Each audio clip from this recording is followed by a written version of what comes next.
কারো চুল দেখে প্রেমে পড়ো না, ক্যান্সারে তা ঝরে যেতে পারে। চোখ দেখে প্রেমে পড়ো না, অচিরেই সে অন্ধ হয়ে যেতে পারে।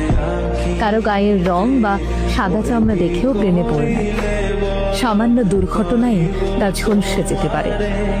কারো কণ্ঠ শুনে প্রেমে পড়ো না, সে বোবা হয়ে গেলে তার প্রতি সেই মোহটা আর থাকবে না। একবার কারো ব্যক্তিত্বের প্রেমে পড়ে দেখো, হাসির প্রেমে পড়ে দেখো, দেখবে তখন তার সব কিছুই তোমার কাছে সুন্দর মনে হবে।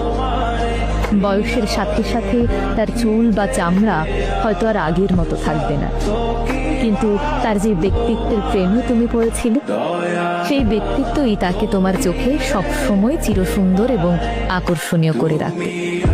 আর একেই বলে ভালোবাসা। ভালো লাগা আর ভালোবাসা শব্দ দুটি শুনতে কাছাকাছি হলেও এদের মধ্যে রয়েছে বিস্তর তফাৎ।